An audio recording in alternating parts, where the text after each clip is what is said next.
Voilà, bonjour, bonsoir à toutes et à tous. J'espère que vous portez à merveille, autant que moi, qui suis ravi pour cette nouvelle conversation inspirante, de converser avec Nelly. Bonjour Nelly. Et bonjour Stéphane, bonjour, bonjour. Et je suis ravie aussi d'être avec toi, d'être avec vous tous et de se laisser inspirer par la vie pour cette conversation inspirante comme tu l'appelles et je trouve ça vraiment génial. Merci pour cet accueil. Eh ben, écoute, avec joie, voilà. Ce qui est génial, c'est que tu te retrouves, tu es à l'heure actuelle, au moment où on tourne cette conversation inspirante, dans un endroit des plus inspirants pour toi et puis pour beaucoup de gens aussi. Où te trouves-tu à l'heure actuelle? Je suis en Finlande, au sud-ouest de la Finlande et au sud de la Finlande et nous avons traversé les pays baltes pour arriver avant-hier soir en Finlande. Donc ce pays, ces pays quand même qui sont très inspirés par la nature. Donc c'est magnifique, je me régale.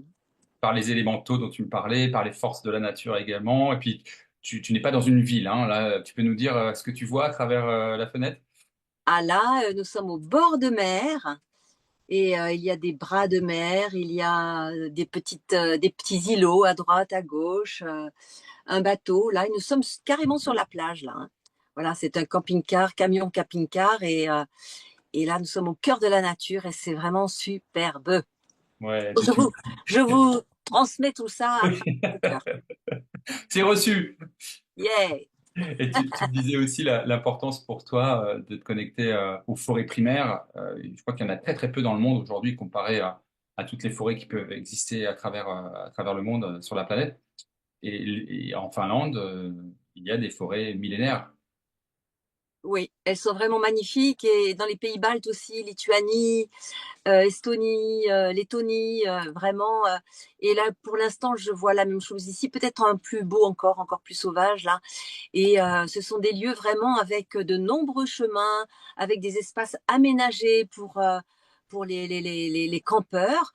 Et du personnel de forêt vient déposer des petites bûches. Il y a un endroit pour faire du feu et un endroit pour se restaurer. Et c'est vraiment, ils vivent vraiment au cœur de la nature, ces personnes. Et quand on les questionne sur justement le lien avec les élémentaux, bah pour eux, c'est une évidence, quoi. Il n'y a même pas de question, il n'y a même pas d'échange, c'est juste simple, c'est juste naturel. Ok, donc tout pour te plaire. Est-ce que tu peux, Nelly, te présenter en quelques mots à ta manière? À ma manière. Donc, moi, j'aime bien dire que je suis une aventurière de la conscience. Parce que je trouve que pour venir sur Terre, bah, il faut être aventurier, aventurière. Donc voilà, aventurière de la conscience, ça me plaît bien. Et quand je m'adresse aux personnes sur les réseaux, sur la chaîne YouTube, ma chaîne YouTube, eh bien, je les appelle aventuriers de la conscience, parce que je trouve que vraiment nous sommes ça. Mais indépendamment de ça, c'est vrai que je suis psychothérapeute holistique depuis 20 ans maintenant. Et, euh, et j'ai traversé la terrible et joyeuse épreuve du cancer du foie, de la foi, du manque de foi, du manque de confiance en soi, du manque de confiance en la vie, pour arriver, après tout un cheminement, à une guérison dite entre guillemets spontanée, mais qui n'est pas du tout spontanée, puisque c'était vraiment un engagement à la vie après avoir cété la mort. Et l'arrivée de ce cancer était voilà, une confirmation que je souhaitais mourir. Et la guérison, c'était une confirmation que je m'étais réengagée à la vie. Et après, j'ai quitté l'administration pour pouvoir redonner aux autres ce que j'avais reçu dans cette guérison dite spontanée. Je trouvais ça tellement fantastique. C'est comme si j'avais décroché la lune et j'avais qu'une envie, c'est de la partager à tout le monde en disant mais regardez, c'est possible, c'est passé par moi, mais c'est possible pour vous. Il y a des gens, un certain nombre, qui m'ont détourné la tête parce que c'était pas leur chemin, parce que je les embêtais avec ça. Et puis d'autres sont venus et quand je me suis installée, ils sont même venus me payer pour ça. Donc c'était, j'étais sur mon chemin et j'étais hyper contente. Voilà. Et je suis toujours sur ce chemin de découverte et sur ce chemin de découverte sur la vie.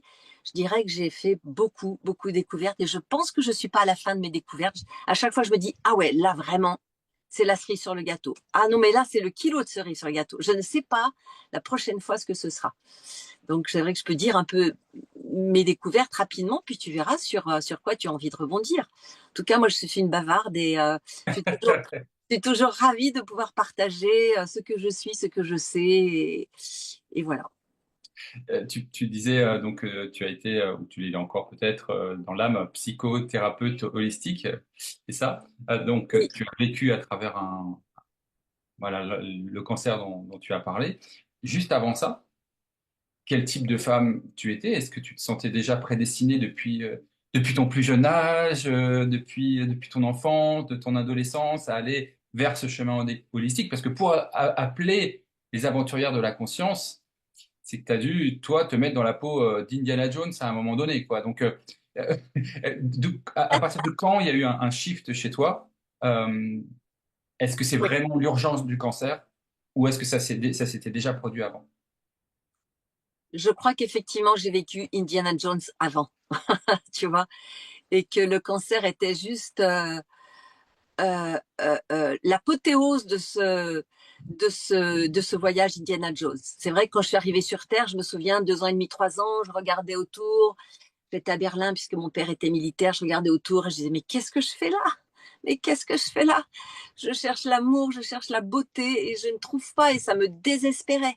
Tu vois, déjà là, je crois que j'étais déjà au bon endroit pour me poser des questions.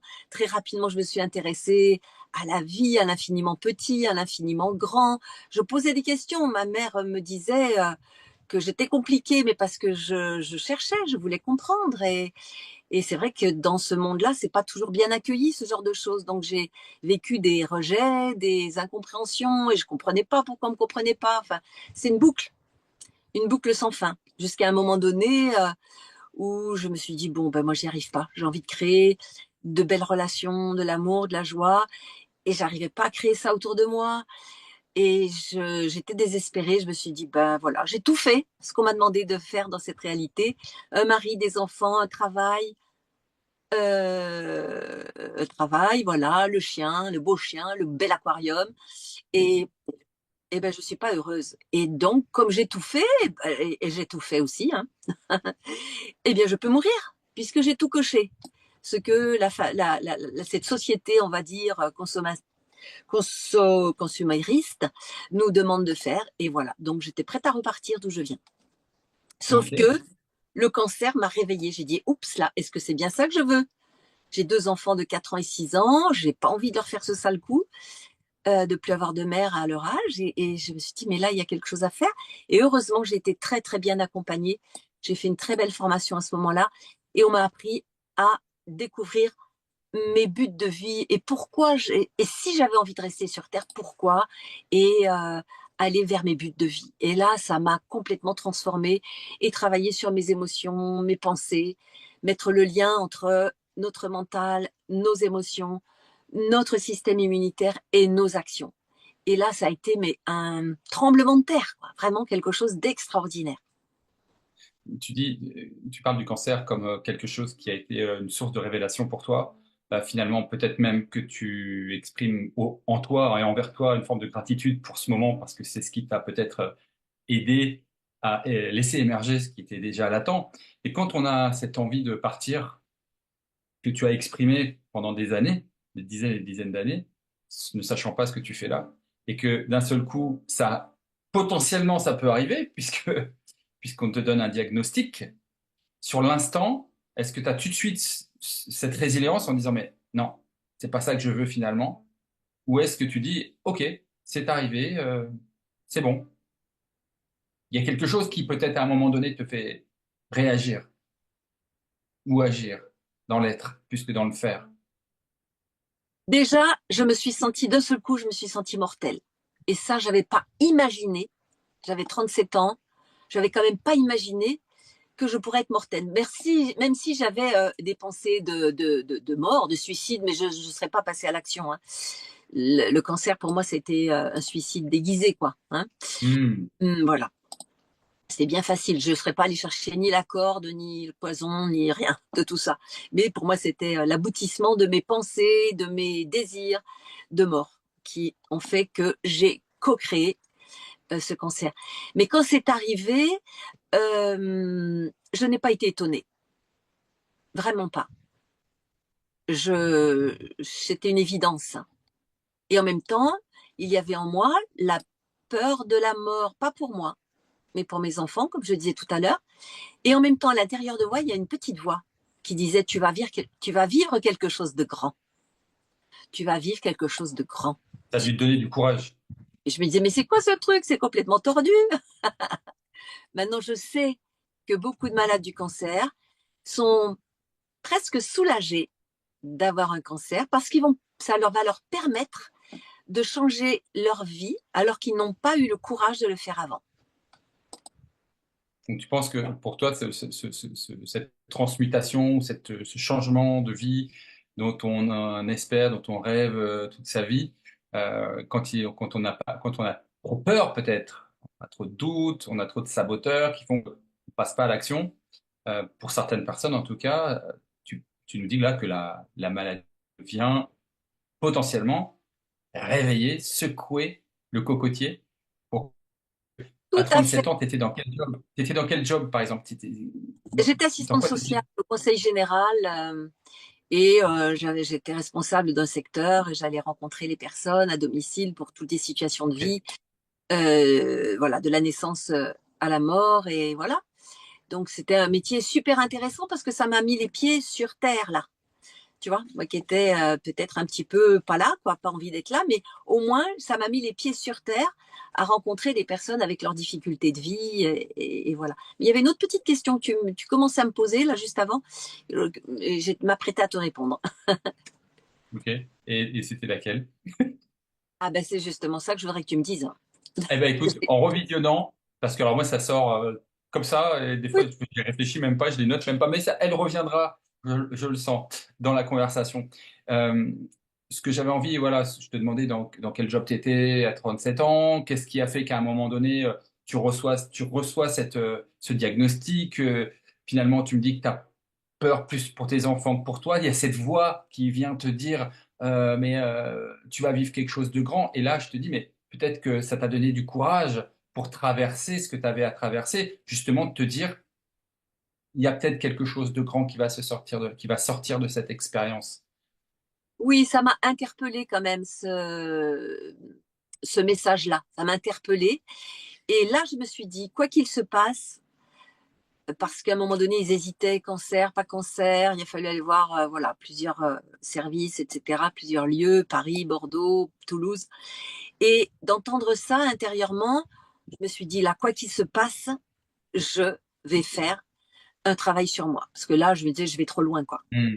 Voilà, Ok. je vais trop loin. Donc, ça a été le début d'une autorisation à faire vrai, pas auto, oui, autorisation et engagement à faire un travail sur moi. Sinon, je pense que je n'aurais pas fait ce travail, je ne serais pas là où je suis aujourd'hui, et ce serait vraiment dommage, parce que j'aurais continué à vivre à demi, tu vois. Et on peut passer toute sa vie, comme disait Thich Nhat Hanh, il vivait comme un mort. Il avait un livre qui disait il vivait comme un mort. On peut vivre comme un mort à côté de soi pendant toute notre vie, en fait. Et heureusement, moi, ça m'a réveillée, comme tu disais tout à l'heure, le mot réveiller est très fort, parce qu'on peut vivre à côté de soi, à côté de ses pompes, comme on dit. Hein. On est à côté de soi, à côté de ses chaussures. Et voilà, on se réveille, on mange, on dort, on bosse, et puis voilà, on se pose pas de questions, et on passe à côté de ce que notre âme a choisi pour notre incarnation. En même temps, tout est juste, hein, mais moi, je suis vraiment ravie d'avoir pu entendre ce message, et il a fallu pour moi un cancer pour que ça me réveille. Mais là, aux personnes qui nous entendent, je leur dis, mais vraiment, n'attendez pas d'être malade pour découvrir qui vous êtes, d'où vous venez et où vous allez. Parce que c'est ce qu'on a à faire dans cette incarnation. En tout cas, c'est ce que je perçois moi. Et n'attendons pas d'être dans des accidents, des maladies, des ruptures, des événements durs qui nous font poser vraiment les bonnes questions, mais qui suis-je, où vais-je, etc. Quoi. Hmm. Ok, bah oui, j'imagine de toute façon que ça a dû. Quand tu reçois là, cette information, est-ce que tu la partages à tes proches? Est-ce que tu as spontanément dire voilà, il y a ça? Parce qu'il y a ça à gérer aussi, c'est-à-dire que la réaction de ton environnement, est-ce qu'ils se sont sentis rassurés de la manière dont tu as pu leur amener ça? Comment ça s'est passé? C'est pas Bon, toujours simple. au départ, il y a l'état de choc quand même. Hein. Oui, bien Euh, sûr. ça a mis pas très longtemps pour que je bascule petit à petit. Mais c'est l'état de choc, ce sont les larmes, je me sens mortelle, je vais mourir, je perds 7 kilos en une semaine, je prends conscience que si j'ai perdu 7 kilos juste pour un diagnostic, eh bien, peut-être que je peux inverser le processus. Déjà, je prends conscience de ça. Ah, Sur mon canapé, une semaine après le diagnostic, je me dis, tiens, il se passe quand même quelque chose. Je commence à prendre conscience dans mon corps ce lien entre l'esprit et le corps.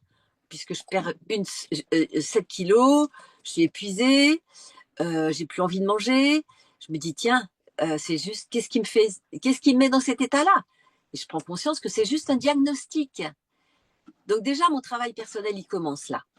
Et puis hmm. la nuit, je me réveille à un moment donné, en pleine nuit, et j'étais déjà dans mon sommeil en train de me dire, mon foie guérit, mon foie guérit, mon foie guérit. Je me dis, mais c'est quoi ce truc, quoi? Et je me suis souvenu que j'avais lu un livre d'Émile Coué sur la pensée positive chez mon grand-père, un petit livre broché vert en tissu. Et je me suis reliée à ce livre-là que j'avais lu à 10 ans à peu près chez mon grand-père, qui s'ouvrait lui aussi à un petit peu la conscience de l'être, sans aller très très loin, mais quand même, il avait exploré un peu.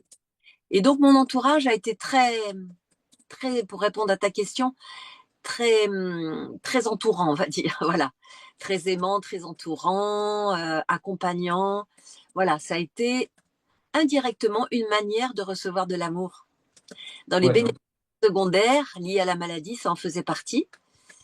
J'en avais une dizaine de bénéfices secondaires. Donc voilà, il fallait bien que je passe par là, hein, parce que je ne m'étais pas donné les moyens de mettre ces bénéfices secondaires dans ma vie sans la maladie. Donc la maladie m'a dit, mon corps m'a dit, bon, bah, écoute, on va te mettre malade, comme ça tu vas les avoir.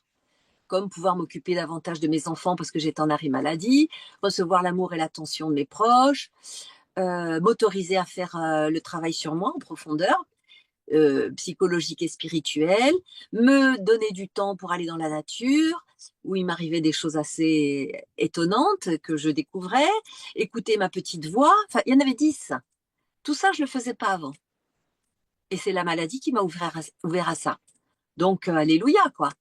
Mais pourquoi attendre d'être malade pour pouvoir s'ouvrir à ça? On peut le faire en conscience sans être malade. Moi, j'ai dû aller jusque-là parce que j'étais, je vais dire, une tête brûlée un peu. Non, non, moi, je n'écoutais pas les signes, justement. Souvent, après, on m'a dit, mais on te fait des signes et tu les écoutes pas. Et bon, j'ai quelqu'un récemment qui me dit, ouais, tu écoutes trop les signes, tu vois trop les signes. Mais c'est parce que je les ai pas écoutés. J'ai tellement pas écouté.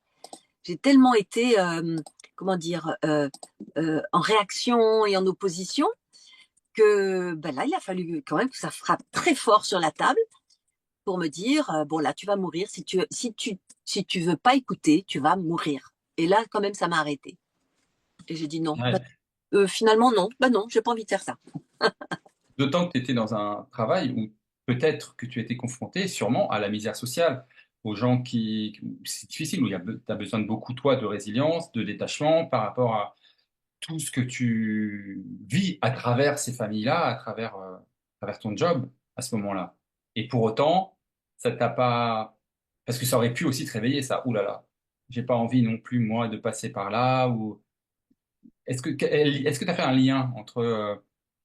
Entre mon job et la maladie, non, si ce n'est que ça faisait quand même 18 ans que je le faisais et que j'aurais eu besoin d'une pause, tu vois, dans ce job. J'ai beaucoup aimé ce travail-là, ce lien avec l'humain, la richesse de l'humain, toutes ces facettes de l'humain, qu'elles soient physiques, émotionnelles, mentales. À l'époque, je parlais pas de spirituel. Et je voyais bien combien, tu vois, c'était comme les quatre pieds d'une table. S'il y avait un des éléments, un des pieds qui tombait, le reste s'effondrait. Donc, il y avait le professionnel, le familial, qu'est-ce que j'avais identifié? Professionnel, familial, santé et psychologique, je crois qu'il y avait quelque chose comme ça. Et je voyais bien que chez les gens que j'accompagnais, s'il y avait un pied de la table qui tombait, financier, l'autre était financier, un pied de la table qui tombait, les autres pieds avaient beaucoup de risques, eux aussi, de tomber. Donc j'ai beaucoup appris, vraiment. Je travaillais en lien voilà. avec une psychologue, mais ça ne m'a pas épuisée, sauf à la fin. Sauf à la fin.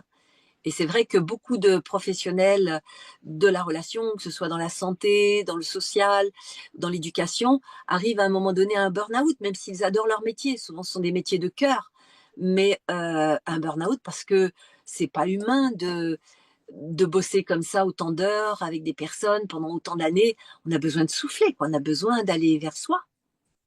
Et c'est ce que tu as fait. Et c'est intéressant aussi ce côté de se dire, bah, j'ai ce livre de Coué que j'ai lu à 10 ans, qui vient, sans que je le demande finalement, s'exprimer pendant mes rêves ou pendant peut-être des moments méditatifs, peu importe. Alors, ça veut dire que déjà, il y a un lien qui se fait très fort entre toi à 10 ans qui lis ça et qui vient finalement enclencher un processus euh, qu'on va dire de guérison, de pleine santé finalement. Qu'est-ce que tu as enchaîné derrière? T'as parlé de formation, de prise de conscience, de rencontre. Tu peux nous dire ce que tu as mis en place ou ce qui s'est imposé à toi peut-être aussi? Oui, en fait, ce sont encore une fois des petits signes, des coïncidences, parce que j'ai demandé que faire pour guérir. Je suis malade. La première question que j'ai posée, c'est je voudrais bien comprendre pourquoi je suis malade. J'étais même pas dans la question que faire pour guérir. Assez rapidement après, c'était la question que faire pour guérir. Et je voudrais aussi signaler que apprendre à poser des questions à la vie et non pas se poser des questions intérieurement, mais poser des questions à la vie, il y a vraiment cette bibliothèque vivante qui ne demande qu'à nous répondre, que ce soit à travers nos balades dans la nature, que ce soit la nuit, que ce soit en méditation. Voilà, déjà ça. Et donc j'ai posé des questions et là une collègue me dit, tu sais, tu te souviens d'une telle, elle a guéri de cancer du sein, tu devrais la contacter. Bah, cette personne en question me prête un livre, Guérir envers et contre tout. Là-dessus, waouh, je vois des choses extraordinaires. Ça me parlait comme si je savais ça déjà, mais je ne me souvenais pas que je savais. Et puis après, mon père me parle d'un prof de yoga que je vais voir, qui me parle de l'importance des 5 corps. Je comprenais rien à ce qu'il me disait à l'époque, mais je me disais, mais il y a quelque chose. Il me dit, je t'accompagnerai à Paris quand tu iras à ton examen. Mais je dis, mais il va pas m'accompagner, je comprenais pas. Tu vois, petit à petit, les choses se sont mises en place sur le monde subtil, il y a eu beaucoup de synchronicité. Et encore la nature, là aussi, la nature me donnait des messages. Quand je posais des questions, j'avais des retours, notamment des petites pierres-cœurs qui me parlaient quand je demandais au bout d'un moment, à force d'en voir, je me disais, mais c'est quoi ce truc encore une fois?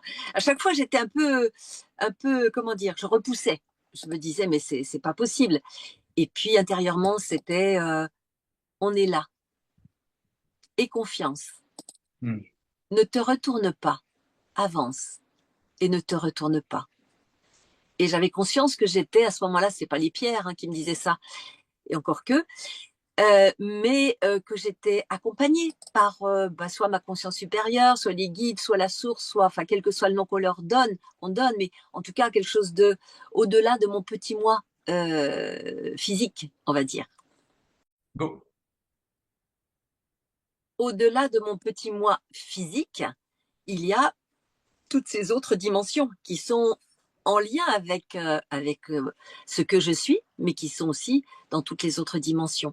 Et j'avais conscience que c'était ça qui me parlait à l'époque. Et entre autres, ce que j'ai eu comme synchronicité, c'est qu'en lisant ce livre, Guérir envers et contre tout, à la fin, il y avait les coordonnées d'un lieu et d'un lieu de formation. Et je suis allée à un premier stage, puis à un second, et après, je me suis engagée pour une formation de 3 ans en psychoneuroimmunologie et avec des outils des neurosciences. Donc ça a été pour moi, mais waouh, une ouverture extraordinaire. Et je me suis dit, waouh, enfin je me sens en vie.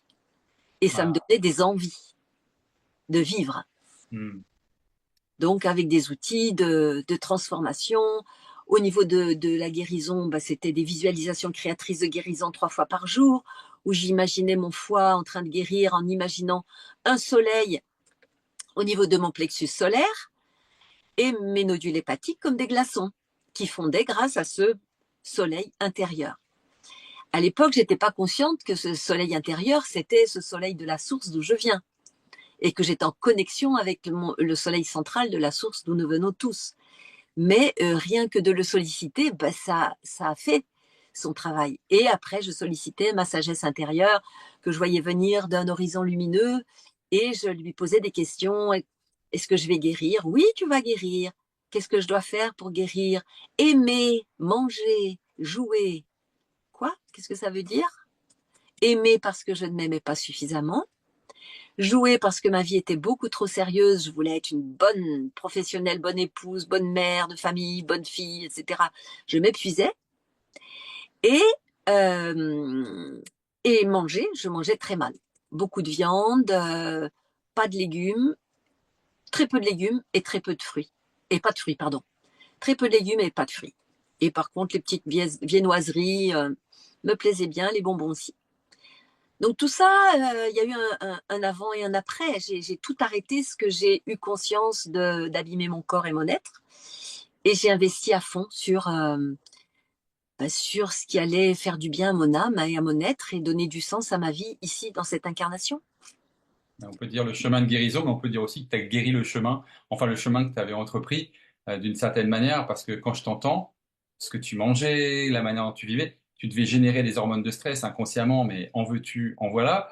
L'annonce du diagnostic, encore plus, on appuie sur, sur toutes ces hormones qui viennent encore plus activer ça, 7 kilos en moins en une semaine. Enfin, je veux dire, donc, est-ce que tu peux aussi peut-être nous dire comment tu étais dans quelle étape psychologique? Parce que là, il y a un shift aussi à ce niveau-là, bien sûr, tout ce que tu nous décris.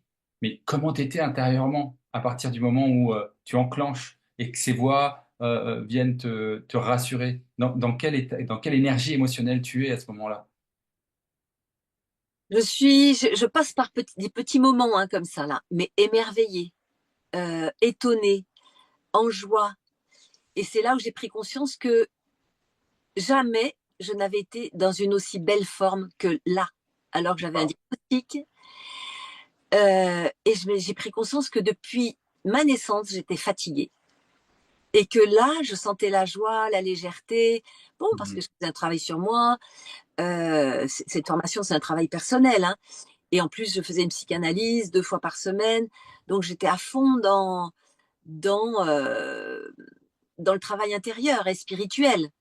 Je commençais à écrire. Bon, après, j'ai écrit mon livre Oser guérir, mais je commençais à écrire. Je posais des questions intérieurement à mon âme et j'écrivais spontanément sur des thèmes, sur la conscience, sur l'amour, sur la joie, sur beaucoup de choses. Et ça répondait. Donc, c'était waouh. Donc, c'est comme si d'un seul coup, j'étais enfin vivante et j'ai parlé à ce moment-là de renaissance. Et après, j'ai dit non, c'est même pas une renaissance, c'est ma naissance. Parce que ma naissance, l'arrivée sur Terre, c'était pas vraiment ma naissance. C'était la naissance de mon corps physique, mais pas la naissance de mon être. Et là, c'était la naissance de mon être et c'est jouissif. T'as accouché de toi, en fait. Waouh, c'était magnifique. Ce qui ne veut pas dire qu'il n'y ait pas eu des moments de doute et de peur quand même. Hein. Mais comme j'avais des outils pour les traverser, c'est-à-dire transformer les pensées, qui transforment après les émotions, qui transforment ensuite le système immunitaire, qui monte les vibrations et qui permet de faire des actions différentes, bah, je les traversais. Je traversais. J'utilise toujours ces outils. Donc même si j'ai des moments où je peux ne pas être au top à certains moments, parce que la vie amène aussi des situations toujours jusqu'au dernier souffle, j'ai conscience de ça, hein, qui sont pas toujours faciles à vivre, mais je peux me recaler plus facilement. Et puis après, c'est aussi important de choisir les lieux, les personnes avec qui on peut se sentir en phase et avec qui ça va euh, permettre de s'épanouir toujours plus, toujours plus. Donc, tu as écrit, effectivement, tu es autrice de ce livre, mais au-delà même du livre, j'imagine que bah, en modifiant toutes ces fréquences, en modifiant ta vibration elle-même, en te connectant à ta fréquence originelle, il y a beaucoup de gens qui ont dû quitter ton environnement, ton épigénétique, plus ou moins avec fracas, et tu as dû en attirer beaucoup d'autres. On en parlait un petit peu tout à l'heure, peut-être l'amour aussi. Est-ce que tu peux nous parler de tous ces changements? Parce que c'est révolutionnaire pour toi, ce qui se passe, ou évolutionnaire d'ailleurs, ce qui se passe en toi, mais ça a forcément un rayonnement et une amplification autour de toi. Donc, il y a eu des changements majeurs qui se sont produits? Ah mais vraiment, je crois que tout a changé. Alors que le médecin à Bordeaux, quand je lui avais dit, vous savez, j'ai conscience que j'ai des émotions perturbées, des pensées aussi, j'avais déjà conscience de ça, je mange mal. Il m'a dit, ne changez rien. Mais moi, je sentais que c'était pas juste pour moi. J'ai tout changé. Et effectivement, ça a des conséquences pour l'entourage.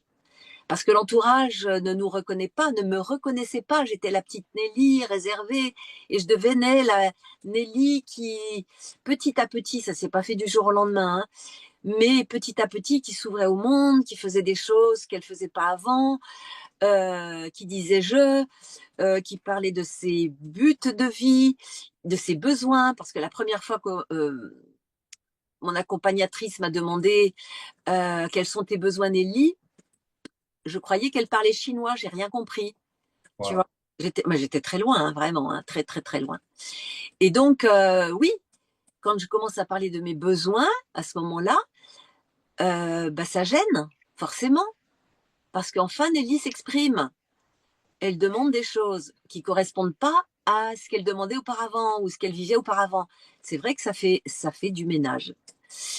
C'est pas facile à vivre parfois, mais c'est le prix à payer que je ne regrette absolument pas pour aller vers mon âme et pour, entre guillemets, j'allais dire sauver mon âme. Oui, c'est ça.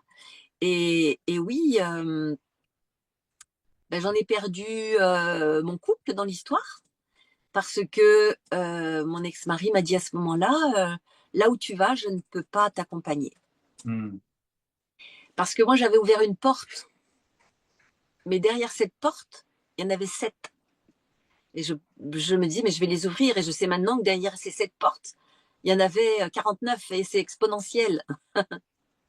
Et donc, je ne pouvais pas reculer. Et bien sûr, j'ai des amis aussi qui m'ont tourné le dos. Une amie particulièrement, on était très très proches. Et quand j'ai fait ma formation, elle sentait bien que je m'échappais. Et elle m'avait dit, tu sais, moi, j'aime pas partager mon amitié. Bah oui, mais à un moment donné, elle m'a lâché. Voilà, il y en a d'autres. Mais effectivement, j'ai rencontré d'autres personnes. Et à chaque fois, on s'aligne. Comment dire, nos vibrations font que nous attirons à nous des personnes qui correspondent à nos vibrations. Simplement, faut pas avoir peur de ça, parce que si on retient, moi je retenais, je n'avais pas envie de laisser partir. Et quand j'ai accepté de laisser partir, je dis pas que c'était facile, mais il y a eu d'autres portes, d'autres rencontres qui se sont faites, d'autres choix de vie, et à chaque fois j'ai monté des paliers.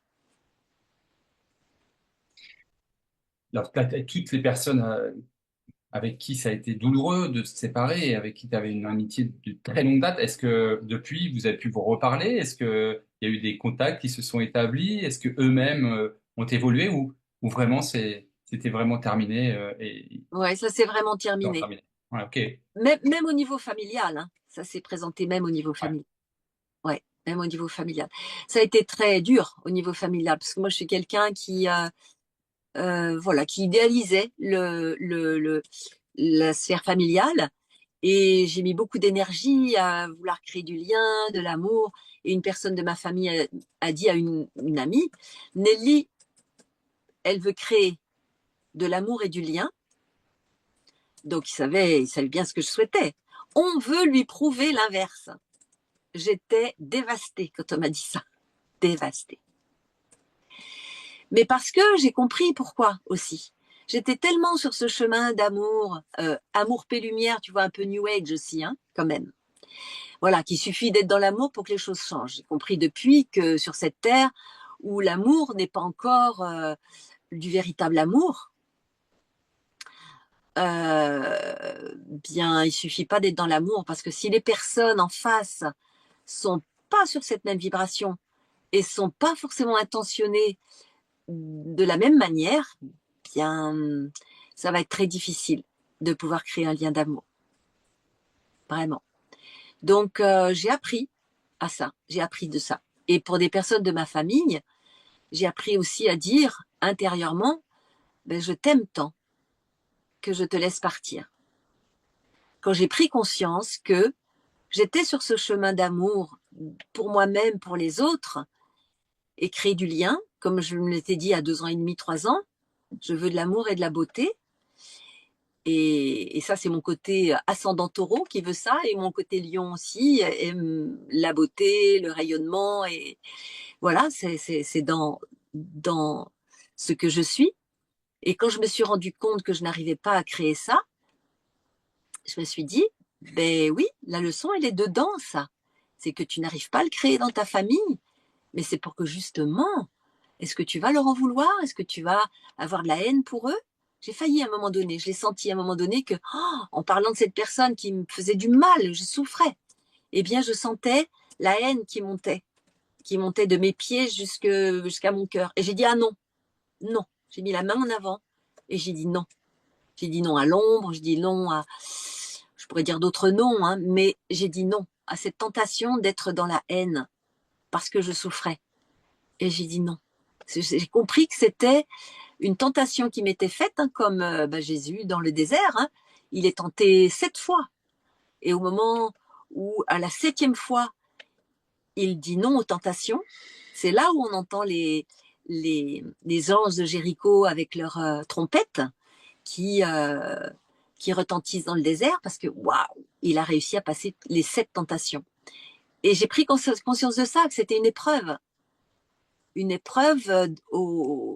d'amour. Voilà, une épreuve d'amour. Euh, Tu parles beaucoup de ce côté où tu mets en lien finalement la spiritualité. Tu fais référence à Jésus, tu fais référence aux trompettes, à ces 7 étapes. Toi aussi, tu parles aussi de ces 7 portes, puis ces 49, et puis c'est exponentiel. Euh, c'est- Qu'est-ce qui se passe depuis? Comment tu fais de tout ça? Qu'est-ce que tu fais de tout ça? Au jour le jour, au quotidien. Alors, tu as écrit un livre, je crois que tu as l'amour, t'es tombé dessus, je sais pas. Enfin, est-ce que tu es amoureuse? Est-ce que tu es heureuse dans le couple? T'acceptes tel que tu es? Euh, Qu'est-ce qui s'est Alors oui, passé depuis? Ouais. oui, puisque tu poses la question directement, je vais te le dire. Oui, je suis amoureuse. Oui, j'ai rencontré l'amour il n'y a pas très longtemps.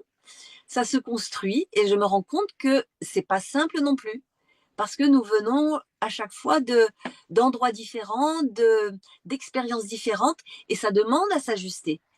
J'avais une image très idéalisée de l'amour, et je me rends compte que même en étant dans l'amour, même en étant amoureux, amoureuse, eh bien, ça demande quand même encore et encore du travail sur soi. Ouf. Mais c'est magnifique aussi. Oui, bah, tant que ça vient nourrir ton incarnation, parce que quoi que ce soit que nous puissions vivre, se rappeler que bah, tout cela vient servir notre incarnation, servir Oui, voilà, ce que au quotidien, on peut s'émerveiller. La spiritualité, elle est dans un arbre, elle est dans la beauté de la nature, elle est dans nos relations aux autres. Il y a un être, je crois que c'est Munji qui disait que euh, vous vous dites spirituel, vous parlez de spiritualité, vous vous connectez au monde invisible, et pour autant vous continuez à juger votre voisin, à juger vos parents, à juger les... Allez donc passer une semaine chez vos parents et revenez, dites-moi si vous êtes spirituel. Et qu'est-ce que ça veut dire spirituel? Là, on parle d'ailleurs plus de conscience. Et c'est là que c'est intéressant dans l'aventurière, ou les aventurières de la conscience, parce que c'est bien de ça dont il s'agit en vérité, de mettre plus de oui, conscience des oui, cœurs dans tout ce oui. qui nous entoure, avec simplicité.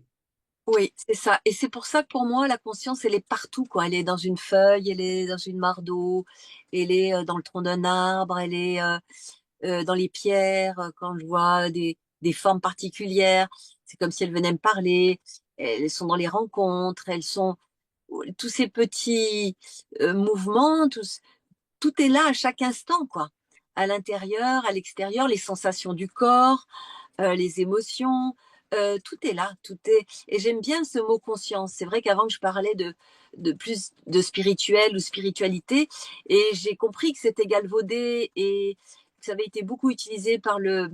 J'arrive même plus à dire, je l'appelle le New Age maintenant, j'arrive même plus à dire le vrai nom. Le New Age, parce que j'y suis allée moi aussi, hein, j'ai cru des choses à ce niveau-là et je me suis trompée. J'avoue hein, que le chemin sur Terre, on prend parfois des chemins et puis, oh, oh, je me suis trompée, allez, marche arrière ou je prends le chemin d'à côté. Voilà. Mais j'aime beaucoup la conscience parce que la conscience, elle est vraiment à l'intérieur de soi et elle est aussi dans l'infiniment petit, dans l'infiniment grand. Et c'est vrai, c'est toute cette énergie de vie. Et pour moi, tout est vivant, que ce soit les minéraux, les végétaux, les animaux, tout bouge tout le temps et à l'intérieur de soi. Donc, je suis toujours en éveil. Et c'est vrai que je suis très curieuse et parfois très bavarde, justement, parce que j'ai toujours envie d'évoquer aussi toutes ces choses-là qui m'entourent et je trouve ça merveilleux. Comme un pétillement, un jaillissement presque enfantin, Oui, finalement que tu n'as pas eu véritablement la joie de pouvoir vivre pleinement dans ton enfance, que tu exprimes peut-être plus aujourd'hui. oui, et c'est très intéressant que tu parles de la joie parce que j'ai tiré trois petites cartes là avant qu'on commence et il y en a une justement qui parle de la joie. C'est exactement ça. C'est quoi? Rayonner, rayonner sa joie. Et c'est vrai que c'est quelque chose qui me définit bien. Moi, quand je suis en joie, quand je me sens en joie, quand j'exprime de la joie, je sais que je suis sur le bon chemin. Je sais que je suis sur le bon chemin. Et pour le coup, c'est spirituel, tu vois. Je sens que ma conscience est en éveil, que je suis en connexion avec le tout, avec l'infiniment petit, l'infiniment grand, avec la source en moi, autour de moi. Et waouh, comme tu dis, ça pétille. Et c'est vrai que mon petit enfant intérieur, il est content. C'est Exactement. rayonner, rayonner la joie. C'est ça. Rayonner. D'ailleurs, c'est intéressant quand on parle enfin, ça m'intéresse moi, d'entendre souvent, oui, on a une part de Dieu en nous, on a une conscience, un corps qui abrite cette conscience, qui abrite cette parcelle divine en nous. Et on en oublie parfois que, est-ce que ce serait pas cette conscience qui abrite notre corps? Est-ce que ça serait pas cette part divine qui abrite notre corps dans laquelle on se réfugie aussi? Est-ce que ça va pas dans les deux sens? En soi, bien sûr, mais aussi tout autour de soi. On baigne dedans. Oui, oui, oui. Pour moi, il n'y a pas de séparation. Tout est un et ça va dans un sens et dans l'autre. L'important, c'est d'être conscient de ça, de ce mouvement-là. J'ai été tellement longtemps dans l'inconscience que j'ai soif, très soif de cette conscience-là. Et maintenant que je sais que cette conscience est là, si je l'oubliais, si je faisais fi de cela, je serais dans l'anti-conscience et là, je sais que je ferais du mal à mon âme. Donc, non, je ne veux pas. Alors, est-ce que c'est ça finalement, apprendre à s'aimer? Oui, oui, oui. C'est ça, apprendre à s'aimer. Moi, je dirais, c'est aimer aussi toutes nos facettes, hein, celles qui sont Exactement, sympas, mais celles qui le sont moins aussi. exactement. Et tu vois, mon prochain livre, j'ai envie de l'écrire sur l'amour, justement. C'est-à-dire ben, l'amour, mais aussi le désamour et la difficulté d'aimer, parce que avant d'aimer soi et les autres ou l'autre, ben, ça passe déjà par le désamour. Et qu'est-ce que c'est que l'amour? Qu'est-ce que n'est pas l'amour, etc. Ouais, ok. Hmm. Quelqu'un me disait récemment, oui, on parle beaucoup d'amour dans ces démarches-là, et ben, c'est un peu un lieu commun. Et je me suis dit, mais oui, moi je me suis dit ça un peu à un moment donné. Et après, je suis revenue à ça en me disant, ah non, c'est l'énergie de vie qui relie tout. Sauf que oui, sur cette planète, c'est galvaudé. On confond l'amour et la dépendance affective, l'amour et comment dire, les manipulations affectives, etc. Mais l'amour pur, vrai, j'ai conscience que ça n'existe pas encore sur cette planète Terre, qu'on a encore du job pour y arriver. Mais je ne désespère pas. Je ne sais pas si ce sera dans cette vie-là ou dans d'autres, ou dans mille ans. Euh, en, comment dire, dans une certaine approche, je ne trouve pas le nom là. Ça dit que ce sera dans 2000 ans, le véritable amour sur cette terre. Donc le Christ est venu nous emporter un petit échantillon. On a attrapé ce qu'on a pu et on a fait ce qu'on a pu avec. Mais cet amour pur, dans 2000 ans, bon, soit on attend 2000 ans, faire une vie de 2000 ans, ou soit on revient. Oui, le Christ et puis tous ceux et tous les archétypes dans toutes les traditions, c'est vrai que c'est quelque chose qui est très commun finalement dans les traditions anciennes euh, sur la planète. Oui, oui, tout le monde en parle, hein. Bouddha en parlait aussi. Enfin, Et ils oui, le vivaient, ils en parlaient parce qu'ils l'ont il en vécu. parlait, il le vivait. Et Bouddha aussi, quand je suis allée en Roumanie et que j'ai vu à Rangoon vraiment ce Bouddha avec tout autour, toute son histoire, ça m'a vraiment frappée. C'était Parce dans quel que, pays, pardon, tu disais? en Birmanie, pardon. En Birmanie. Oui, en Birmanie. Et dans cette histoire-là, on voit à un moment donné où Bouddha est vraiment écrasé par les turpitudes de ce monde et il est vraiment très mal. Et à un moment donné aussi, il est tenté. Il est tenté comme le Christ. Il reçoit toutes les tentations de la gourmandise, de la luxure, du mensonge, de tout est passé.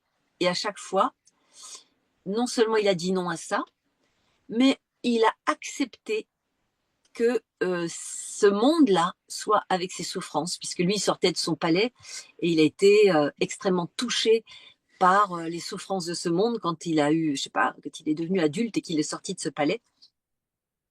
Mais donc voilà, je vois la vie comme un chemin initiatique, et c'est à ce moment-là qu'il est devenu ce Bouddha christique, on va dire, au sens où il a fait la place à sa lumière. Et je crois qu'on a tous ce chemin à faire là. Ce ne sont pas des êtres qui sont venus sur Terre en nous disant nous on est des super héros et vous vous êtes moins que rien. Non, ils sont venus nous dire ce que nous faisons, vous pouvez le faire aussi. Et c'est ce que tu fais aujourd'hui à travers ton histoire, à travers ton expérience, à travers ton ouvrage, tes ouvrages. Et j'avais envie de te poser deux questions pour clôturer cette conversation inspirante. La première, c'est si tu avais une baguette magique et que tu pouvais changer quelque chose en toi depuis que tu es né jusqu'à aujourd'hui, pas dans le monde, vraiment de toi à toi. D'abord, un, est-ce que tu changerais quelque chose? Mais si oui, qu'est-ce que tu changerais?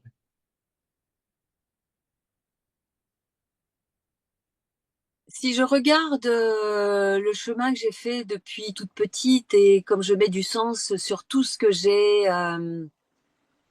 vécu et que c'est tout ce que j'ai vécu de beau et de plus compliqué qui m'a amené à ce que je suis aujourd'hui, à dépasser mes limitations, dépasser mes peurs, mes doutes, aller vers l'amour, la joie, revivre des peurs, des doutes, et hop, je refais le chemin qui va vers ça. Je me dirais, ben non, je ne changerai rien, puisque j'ai pris cet engagement-là à 37 ans et je continue et j'ai envie de continuer. Donc je ne changerai pas et c'est vrai que c'est ce que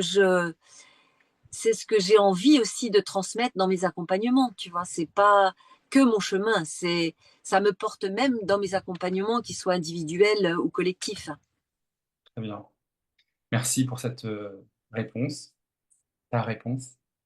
Et la deuxième, dernière question, qui m'était inspirée par la lecture du livre L'âme du monde de Frédéric Lenoir. Ah oui, qui est très beau aussi. Oui. Ouais, j'ai trouvé ça hyper impactant. Mm. Si demain, voilà, c'est la fin d'un monde, la plupart des gens sur la planète vont mourir là dans une semaine, tous, sauf un petit groupe de jeunes enfants, en tout cas d'enfants, suffisamment conscients pour comprendre les messages qu'ils peuvent recevoir pour reconstruire l'humanité dans laquelle tu ne seras pas. Par contre, il t'est demandé, toi, Nelly, de venir auprès de ces quelques enfants et de leur délivrer un message qui va être entendu, compris, mis en œuvre. Quel serait cet ultime message que tu leur délivrerais pour reconstruire cette humanité? Alors, s'ils sont conscients, peut-être qu'ils ont déjà travaillé sur eux-mêmes et leurs blessures d'incarnation, mais il y a toujours à travailler sur nos blessures d'incarnation. Parce que même s'ils sont conscients, je pense qu'il reste ça. Je leur dirais encore, allez travailler encore et encore jusqu'au dernier souffle sur les blessures émotionnelles d'incarnation, c'est-à-dire ce qui a été vécu de douloureux, de limitant quand on était enfant, quand on était petit, aller guérir l'enfant intérieur pour que ça libère de l'énergie, de la place dans le cœur, pour que ça ouvre encore plus le cœur et donc ben, ça laisse la place à l'amour, au véritable amour, cet amour avec un grand A dont je disais tout à l'heure, il n'existe pas encore sur Terre. Voilà ce que j'aurais envie de dire.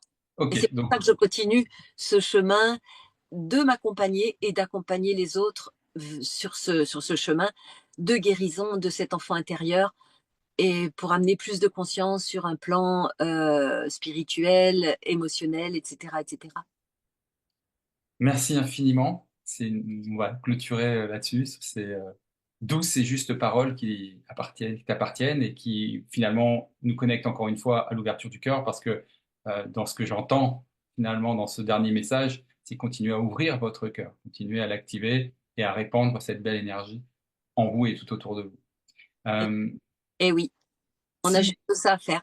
Quand je dis juste, c'est tout un job, hein. oui, ça c'est vrai.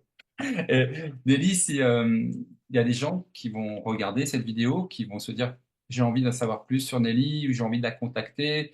Nelly qui est coach aujourd'hui, qui est autrice également, j'imagine que tu dois faire des conférences. Euh, Comment ils peuvent te contacter? Par quel biais? Alors bien sûr, ce sera dans la description de cette vidéo, mais est-ce que tu pourrais nous dire comment te contacter? Alors oui, on peut me contacter à partir de mon site Oser être soi, donc oser-être-soi, donc soi.fr.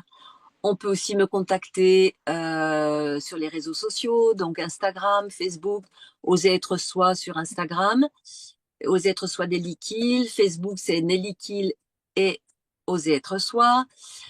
Quoi d'autre encore? Après, je pense qu'il doit y avoir mon téléphone et mon mail. Je le donne ici ou pas? Je sais pas. Bon, je vais le mettre dans la description de toute Voilà, façon. c'est Mais ça. en tout cas, il y a plein de moyens pour rentrer en contact avec toi. Exactement. Voilà, Et puis après, parfait. ça peut se faire par une connexion autre. Oui, exactement. Et si je peux rajouter quelque chose, Bien puisque sûr. il va rester 3 mois à partir de ce magnifique projet, c'est que j'accompagne une croisière de conscience en Égypte qui aura lieu fin octobre et début novembre prochain, 2025 donc. Et ben, il est encore temps de me faire un petit coucou pour cette croisière de conscience avec les dauphins, où nous nagerons 2 fois par jour avec les dauphins. Il y aura des cercles de parole, de conscience, de guérison, etc., etc. Et ça va vraiment être une connexion avec les dauphins en conscience, justement. Et puis des méditations aussi pour la guérison de la faune, de la flore, etc. Et voilà, j'aurai grand plaisir à accueillir encore quelques personnes. Il reste 3, 4 places possibles pour des personnes qui en auraient très envie. Donc ce ne sera pas un voyage où nous aurons envie d'aller toucher Flipper le dauphin, là comme ça se faisait à une époque. Pas du tout. Ce sera davantage quelque chose de plus intériorisé, mais nous irons nager quand même 2 fois par jour avec les dauphins qui nous accueillent dans leur nurserie à 2h30 du bord, avec toujours beaucoup de joie. Vraiment, ils sont très joyeux. La joie, je crois que c'est aussi le maître mot de ce que tu as découvert et redécouvert de toi et Oui, de ce que tu partages autour de toi. C'est la joie et la confiance. la joie et la conscience qui vont Et de pair, l'amour. bien sûr, mais tout ça finalement ne fait qu'un. En tout cas, je te Oui. remercie infiniment de ce moment passé, de ton oui déjà, pour venir dans cette conversation inspirante. J'étais heureux de partager ce moment avec toi. Voilà. Et Merci, Stéphane. merci également à Valérie, elle se reconnaîtra, Oui. qui nous a permis de nous mettre en contact. Salut Valérie. Coucou Valérie, merci à toi infiniment. Oui, absolument. Voilà, moi je m'appelle Stéphane Robin, je suis coach, conférencier. Je vous accompagne sur la voie du cœur. Je vous souhaite à toutes et à tous, en espérant que vous ayez passé un merveilleux moment autant que le nôtre, je vous souhaite une très très très belle journée, une très très belle soirée, une très belle nuit.